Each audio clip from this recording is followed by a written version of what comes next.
Em nome do Pai, e do Filho, e do Espírito Santo. Amém. Evangelho de Jesus Cristo segundo São Mateus. Glória a vós, Senhor. Naquele tempo, disse Jesus: Ai de vós, mestres da lei e fariseus hipócritas, vós sois como os sepulcros caiados. Por fora parecem belos, mas por dentro estão cheios de ossos, de mortos e de toda podridão. Assim também vós, por fora pareceis justos diante dos outros, mas por dentro estáis cheios de hipocrisia e injustiça. Ai de vós, mestres da lei e fariseus hipócritas, vós construís sepulcros para os profetas e enfeitais o túmulo dos justos e dizeis: se tivéssemos vivido no tempo dos nossos pais, não teríamos sido cúmplice da morte dos profetas. Com isso, confessais que sois daqueles que mataram os profetas. Completai, pois, a medida de vossos pais. Palavra da salvação. Glória a vós, Senhor. Queridos irmãos, ontem nós celebrávamos, no dia 27, a memória de Santa Mônica, mãe de Santo Agostinho. E hoje, 28, nessa quarta-feira, nós celebramos a memória de Santo Agostinho. Santo Agostinho de Hipona. Eu já quero pedir a você que comente, compartilhe, deixa seu like. Se não é inscrito no canal, se inscreva no canal e vamos juntos crescer no conhecimento da palavra de Deus. Quem foi Santo Agostinho? Hoje, queridos irmãos, não dá para não falar desse gigante, esse gigante da fé, um dos grandes pilares dos santos da nossa igreja. Sem dúvida alguma, Santo Agostinho, ele continua sendo um ícone dentro da Igreja Católica. Ele que nasceu no ano de 354 em Tagaste, na África, né? Ele foi criado dentro da fé cristã, porque sua mãe Mônica, como nós vimos ontem, era uma mulher de fé, mas Agostinho, influenciado pelo meio que ele vivia, ele acaba perdendo a fé.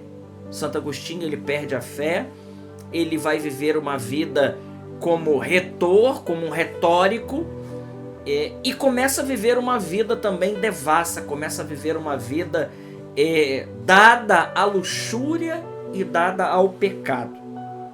Então, ele persistiu nessa vida até os 32 anos de idade.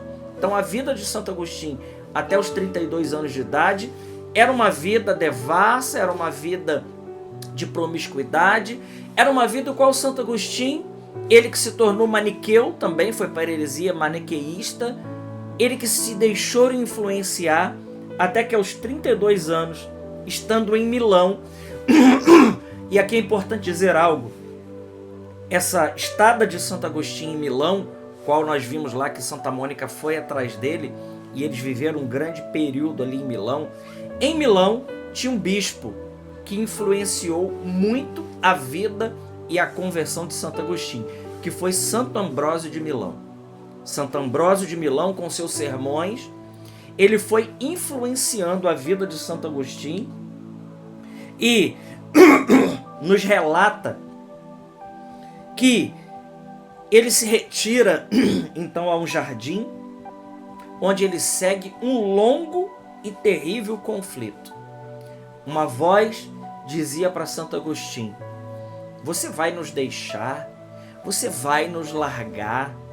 Como você vai viver sem nós? É a voz da concupiscência, a voz do pecado que dizia a Santo Agostinho: como você vai viver sem nós? Santo Agostinho que lutava para viver uma vida casta, uma vida pura, ele que tinha arrumado um filho, Adeodato, ele que tinha vivido uma vida tão longe de Deus, até que, de repente, ele ouve uma voz, uma outra voz, que diz para ele: toma e lê, toma e lê, toma e lê. Essa voz que ficou falando não só no ouvido, mas no coração de Santo Agostinho, até que ele, então, ele cai lá na passagem de São Paulo aos Romanos e diz lá: comportemo-nos honestamente como em pleno dia, nada de orgias, nada de bebedeira, nada de desonestidade nem dissoluções, nem contenda, nem ciúmes.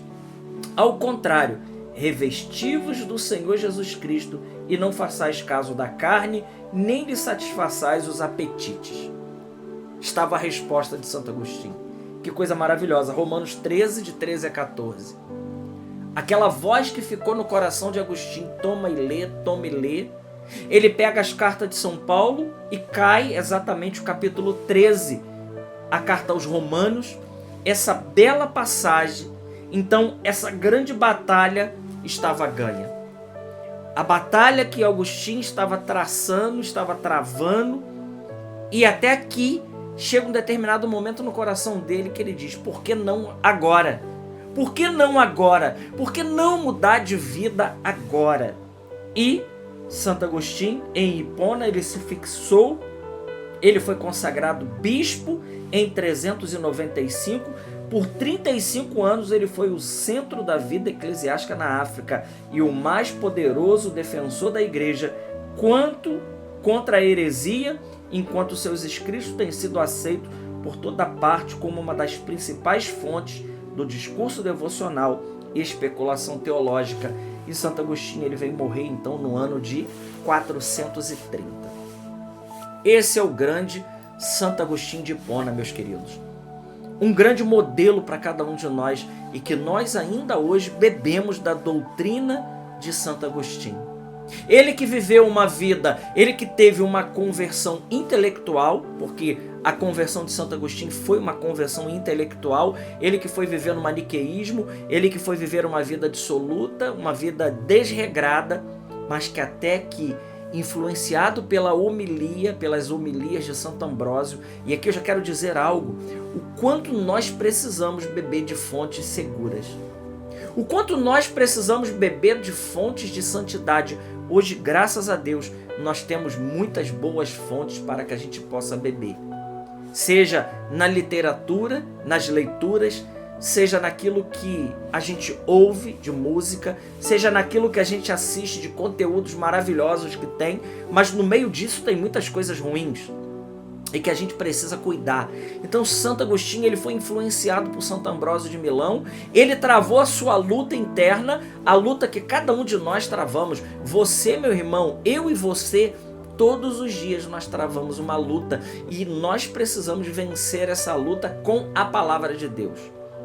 A mesma voz que dizia para Agostinho, toma e lê, é a mesma voz que diz para mim e para você hoje. Nós precisamos nos abastecer da palavra que salva, da palavra que liberta. Essa palavra que tocou a vida desse gigante. Santo Agostinho que nos deixou um belo trabalho sobre a Trindade, ele que nos deixou comentários aos salmos extensos, maravilhosos, ele que nos deixou uma teologia segura e se tornou não só um bom cristão, mas ele se tornou o grande Santo Agostinho de Hipona, bispo, ele se tornou santo e mais, ele se tornou doutor da igreja. Esse é Santo Agostinho, o qual hoje nós precisamos inspirar a nossa vida. Eu recomendaria para cada um de vocês ler a história da conversão de Santo Agostinho na sua biografia mais importante, nós poderíamos dizer assim, que são as suas confissões. É maravilhoso simplesmente o livro das Confissões de Santo Agostinho. Lá nós poderemos beber da riqueza. Lá ele conta detalhadamente a sua conversão, ele conta a sua luta, a luta daquela voz que dizia, você vai nos deixar? Até que ele diz que chega um dia que ele sente no coração, por que não agora? Porque ele sempre ficava protelando a sua conversão. Um pouco parecido com nós, né? Que muitas vezes ficamos protelando a nossa conversão, até que um dia Santo Agostinho, ele diz, não, por que não agora? E ele cai direto nessa carta de São Paulo aos Romanos, e a partir dali Santo Agostinho traça um novo caminho para a sua vida. E ele influencia e continua influenciando a igreja ainda hoje. Vamos pedir hoje, pela intercessão de Santo Agostinho, que a gente viva a radicalidade do Evangelho e que a gente não viva o Evangelho como os fariseus. Um Evangelho de aparência, um Evangelho de exterioridade. Jesus diz que os fariseus eles eram sepulcro caiados. Por fora parecia uma coisa, mas por dentro era só podridão. Aquilo que o profeta Isaías diz no capítulo 29, esse povo só me honra com os lábios, enquanto seu coração está longe de mim. Peçamos hoje a Santo Agostinho que ele nos dê a graça da gente viver uma vida no Senhor, uma vida de conversão verdadeira, de autenticidade. Assim como ele viveu, assim também a gente possa viver. Glória ao Pai, ao Filho e ao Espírito Santo, como era no princípio, agora e sempre. Amém. Deus te abençoe.